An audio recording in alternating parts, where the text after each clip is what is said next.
everyone? Welcome to another Aggie Sports Zoom Hangout. I'm Travis Brown at the Eagle. In here as well, we have Robert Sesson, the Eagle, and Alex Miller, the Eagle. But our special guest is Brooks Kubena of The Advocate. Covers LSU down there in Baton Rouge. Big LSU A&M matchup coming up here this weekend in Kyle Field. Brooks, how's it going? Thanks for joining us. Yeah, happy Thanksgiving, guys. Just got some cold turkey in my system, so I'm all prepared to talk to you guys. I wouldn't want to do it on an empty stomach. That's exactly the right way to do it. Okay, let's just go ahead and start out with guns blazing here.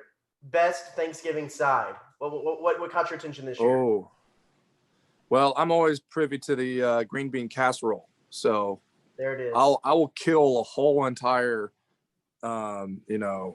plate of that thing. Like if you cook it, I'll eat it.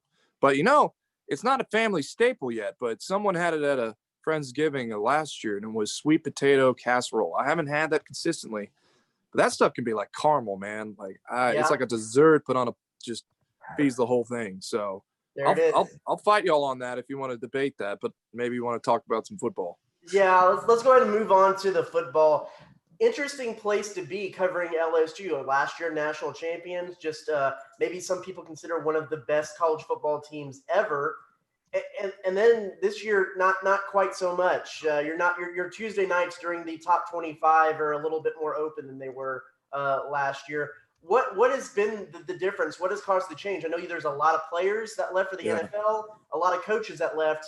What maybe caused the turnaround? Yeah, there's a story I wrote last week that pretty much put it all into context. It's pretty much the perfect storm for what has been kind of a disaster recovery plan of a season for LSU. You mentioned a lot of the things. Last year's defense in particular, 9 starters that left, and many of them to the NFL.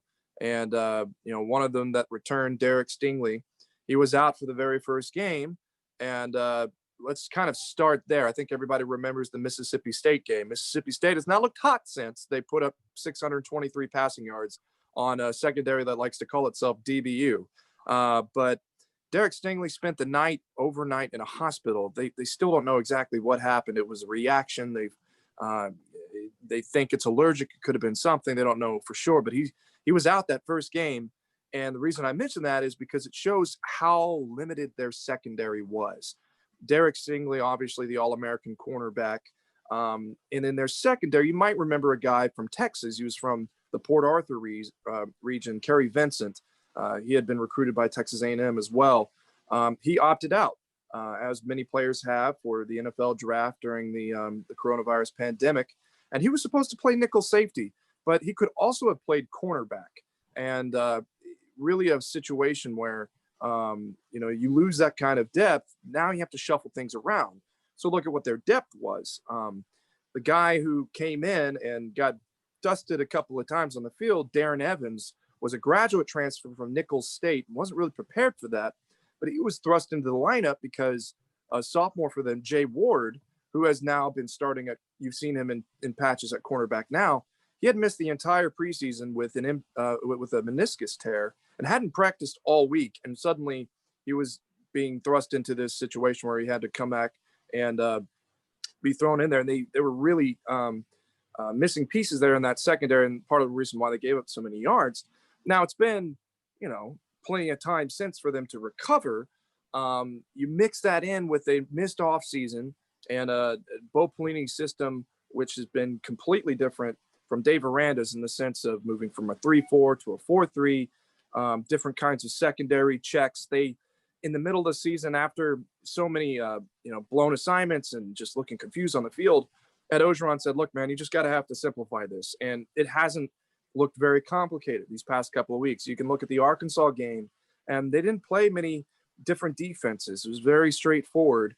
And that's kind of the concern here for the LSU side going in against Texas A&M, who really, it's not even close that it's the best team they've seen so far. Auburn, we'll see how they play against competition that A&M has as well, including A&M. But the Aggies, their offense, just how balanced it is, can they exploit LSU in the ways that other teams have? I think the Aggies, have a lot of weapons to do that. And we'll really see whether this LSU defense has really gotten back from it. But also offensively, they're missing their starting quarterback, Miles Brennan, who against Missouri, he hurt his abdomen. There's an injury there where he's trying to recover from that and just hasn't since. And honestly, they're probably going to shut him down the rest of the year. They're discussing surgery and the like. But without them, they've been going to their true freshman in TJ Finley, and he's looked okay in a couple of starts, but he had some big mistakes against Auburn, and we'll see if he can go up against A&M's defense, which is by far one of the best they've seen. Brooks, what is the expectations now for a 3-3 team that has had struggles, used to winning, 4 games left? What's the pulse? What's Ed Orgeron trying to get out of this season? Well, you get the sense today. So now that they're trying to get the Alabama game back on the schedule, it's expected to happen on December 5th. They really want and see value in playing this out, and if they can recover and get a couple of these big wins, it shows that their program's heading in the right direction. And I think they still feel that way. And I think it's more a season of adversity within the team and the struggles they've had within the football, just the X's and O's of it. They've gone through that, and just to see whether they can overcome that in the last bits of the game. There are a lot of young players that you look against the Auburn game and how they acted on the sideline. They were getting blown out, and there were people that were laughing and yucking it up, and Orgeron was not happy with that.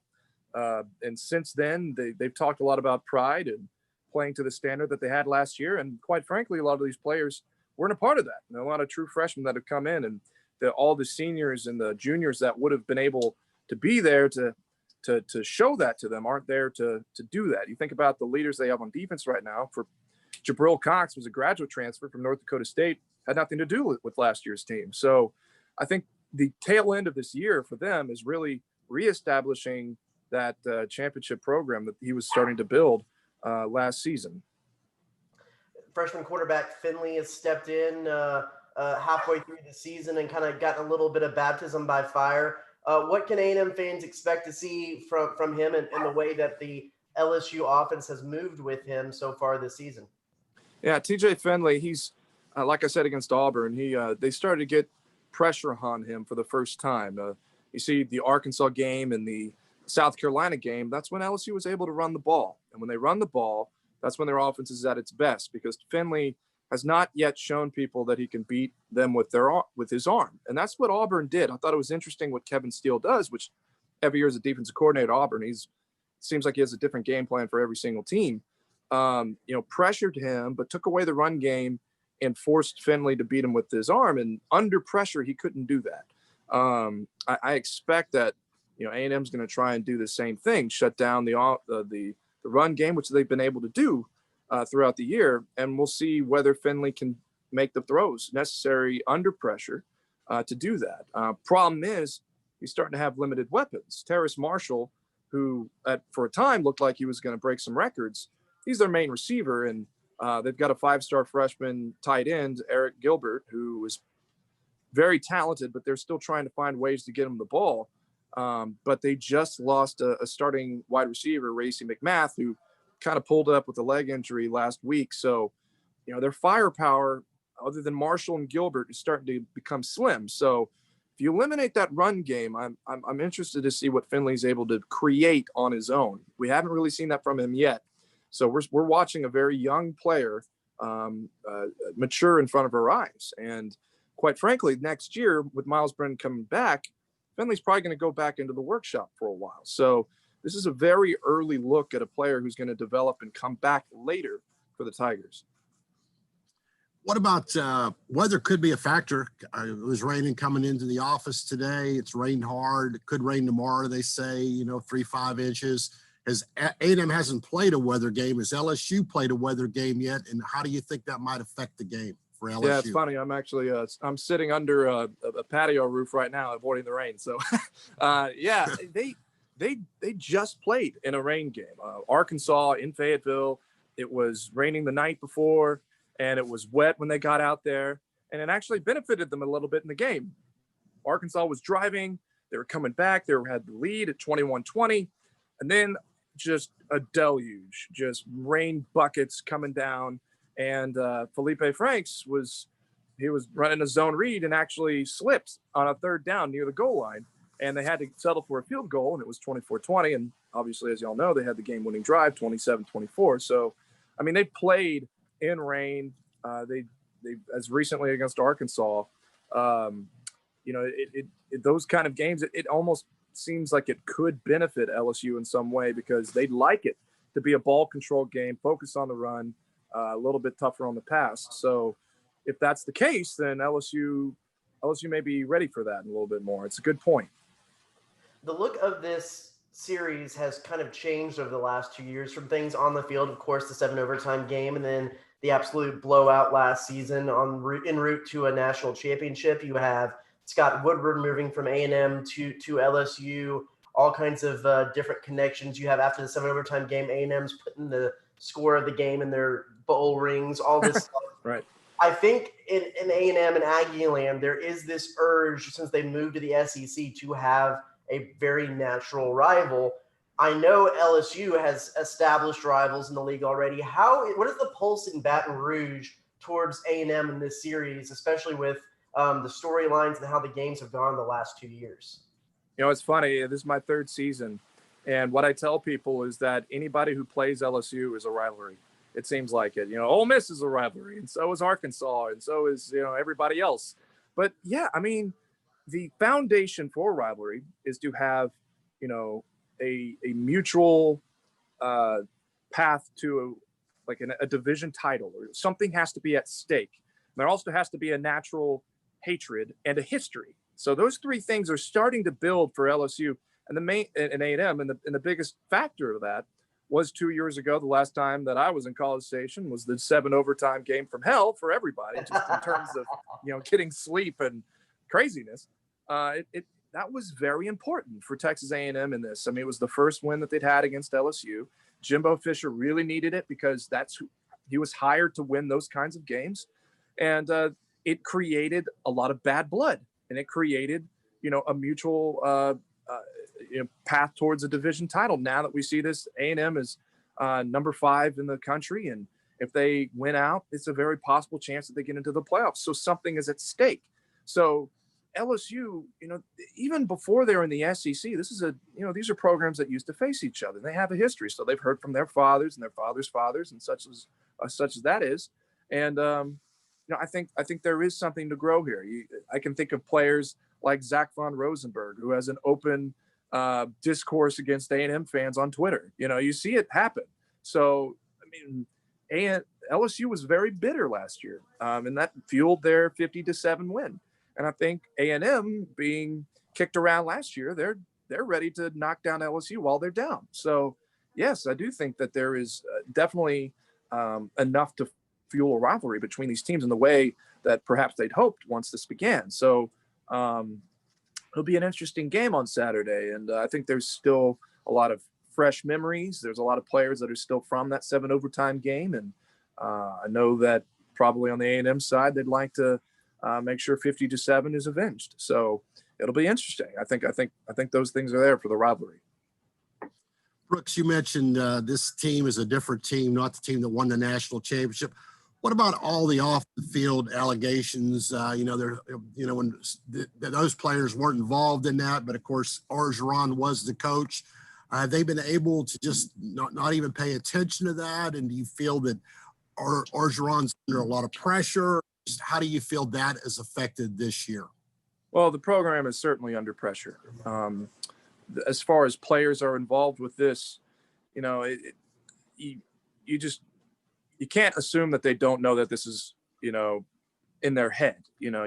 They read headlines like everybody else does. I'm sure they have their own questions about what's going on. It's things where I mentioned Von Rosenberg. He was also on Twitter briefly about this and had to retract some statements and come back and talk about it openly. So it's definitely something that is ongoing within the program. And as far as the game this weekend, if you had asked them, they would say, they're blocking out the noise. But as you'll hear from people later on, whenever you ask them about this, like, yeah, sure, we knew that was going on, and in the sense of our heads and talking about it and knowing that it was in the news. But yeah, whenever the USA Today story came out almost 2 Mondays ago, this whole program has been under high scrutiny, and Ed Ogeron has been named in that. Within the report, there were 9 LSU former players who had been accused of sexual assault in some manner. And there's been stories since. Victims have come out and named themselves. There was a march last Friday when nearly 100 people came in to protest against the university's handling of the sexual assault cases. And since then, Tom Galligan, the interim president at LSU, and Scott Woodward both have issued public statements saying as soon as a couple of days ago that they had begun their investigation with Hush Blackwell, which is the law firm they've hired to do an internal investigation. And it will be a public report, they say, that'll be done in February. So people are very, very honed in on this.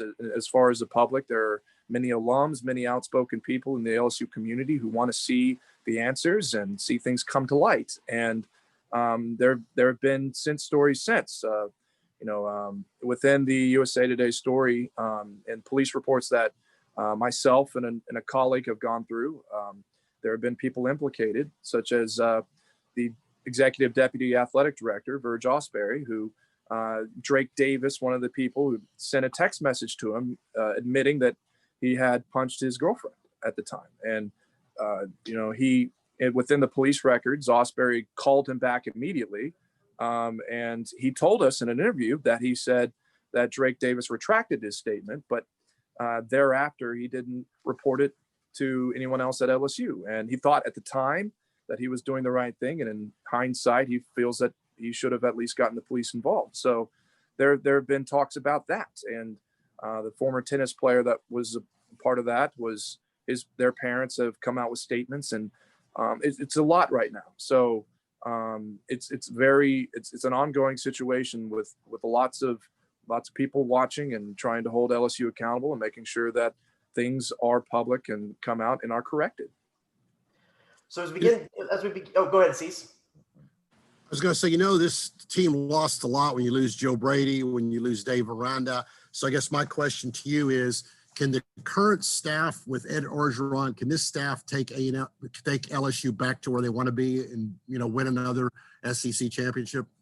I think so. And I think that it's more also about the players that are incoming as well. They've got another recruiting class that looks to be within the top 5. These are players. I think it's hard to judge, and I keep telling people this. It's hard to judge. You look at all programs across the country even. Not everybody is playing their best football. LSU is played below I think they could have played, but we're talking about all the factors that we say, losing your starting quarterbacks and players opting out. I do think that this is a staff that they can do this with, and I think they'll get a chance. Bo Pelini has come under a lot of heat as a defensive coordinator this year. Lots of numbers that LSU has not been used to or seen before, records in the wrong direction. And you think about the climate right now, and LSU is not the only university dealing with revenue losses. They expect to lose about $80 million due to coronavirus and the effects it had on the program. They've already eliminated about 20 jobs. So it's not exactly the environment to start buying people out. Although we've seen like Will Muschamp being fired from South Carolina. If they really need to get something done, then maybe they'll make it happen. But I think that's what you'll see these next 3 weeks. So how does this defense perform against Texas A&M, against Alabama, against Florida? Does it look like a defense that's getting better? And from the past couple of weeks, I think so. You've seen improvement against Auburn, even though it broke open in the very beginning. You saw them play well. And then against Arkansas, they had their best all-around performance. So I think what's holding back this team is not necessarily the offense. So you mentioned Joe Brady, who's now the offensive coordinator with the Carolina Panthers. Scott Linehan, who's a former NFL head coach, the Rams, offensive coordinator with the Cowboys and such, they were scoring close to 40 points a game before Miles Brennan was injured. The offense looked like it was going to definitely continue what it looked like last year. Not scoring 50 plus and having a Heisman Trophy winner, but enough to win you a ball game. So right now, the defense is what's lagging behind. And if they can show improvement and continue to see, like, all right, these young players that came in for those who opted out, the depth is there and some consistency, I think that's where you'll start to see it. And it's one of the questions I have is how many of these players are going to come back? Everybody can come back. The NCAA has given people an extra year to decide to do this. And I mentioned him earlier, Jabril Cox, who was a graduate transfer. He's a senior. Will he come back for another year? I think that would give the LSU linebacker core a lot more consistency, and that's what it needs. But, if he doesn't come back, then you're left with Micah Baskerville, who's stepped in, and then Damone Clark, who's been benched recently.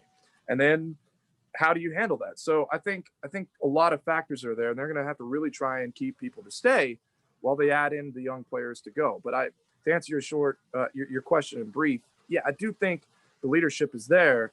We'll just see how the personnel lines up once next year comes to us. Let's wrap this thing up with two more questions, unless Cease, you have one more you want to jump in with here in a second. Looking ahead at Saturday's game, what are some keys for LSU to either cover the spread or maybe shock the Aggies? Well, the number one thing to me is pressure. It was amazing to me that Kellen Mond's only been sacked twice all year, because I remember the game last year, he was sacked 6 times. So that was the key factor for LSU last year to help break that one open, and they've only got 2 so far. If LSU can do that and get pressure on Mond, that's what's going to keep this together. The defense, number one, has to be able to keep this game within reach, and they're going to have to do it when their offense punts. I don't expect LSU to be able to handle this defense effectively. It's going to get caught into sticky situations, and it's not always going to score every drive, and it's going to maybe stretches like Arkansas where you're punting a couple of times in a row. Can this defense counter what A&M does as well? And the key thing to that is, how does the defensive line do against A&M's offensive line? They were able to get pressure with just 4 against Arkansas, and I think it should be noted that Arkansas had all of their starting offensive linemen, even though they had their contact tracing problems. Because whenever they're able to get pressure with 4, they don't have to get tricky. They don't have to come in with blitzes and mix man and zone as much and come up with checks in the secondary to make sure all of that can work.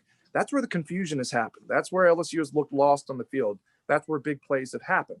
So if they have to start doing that, things start to become a problem. So does LSU get pressure with 4? Are they able to control with the defense? That's the main factor in this game tomorrow. Let's go ahead and close out with this because it is the day after Thanksgiving. I'll let Alex Miller actually ask the question because he's the one that came up with it. But if I'm not mistaken, you are a Texas X, aren't you? Yes, I am. All right, Alex, then take it away. So, Brooks, I guess the question is, do you think the Aggies and Longhorns should play again? And yes. How weird is it not watching them play? It's terrible. I'm sitting here watching them play Iowa State, and it should be Texas A&M. They should have played last year. They should have played 5 years ago. It should be happening. It's a major loss for Thanksgiving tradition, and they just need to, just go in there and tell whoever, like, all right, we'll play you in 2035. Forget it. We're going to line this up, and we're going to play it. It should be done. I think we're missing a lot. I still have buddies here in town and that I keep in touch with that have been at A&M. I've got a lot of buddies in Texas that have been there. It's missing. And I'm not just saying this because I'm covering the SEC or anything else. Like, the Big 12 needs more zest. It needs more something. Like, it's sometimes kind of a more boring conference. So they need to have cross patterns and maintain rivalries. And, we've seen teams like Florida and Florida State maintain those through conference realignments and such. It just needs to happen, and it needed to happen yesterday. There you go. Brooks, thanks so much for joining us. What's the way everyone can find your work leading up into this game, both on Twitter and online and everywhere? You can find it at theadvocate.com, and on Twitter, I'm at BKUBENA. There it is. Brooks, thanks so much for joining us, and thanks everyone for joining us and watching us. Getting geared up for that big A&M-LSU game this Saturday. Be sure to check theeagle.com for all the pre-game write-ups for that, and we'll be sure to talk to you again soon. All right. Thanks, guys. Anytime.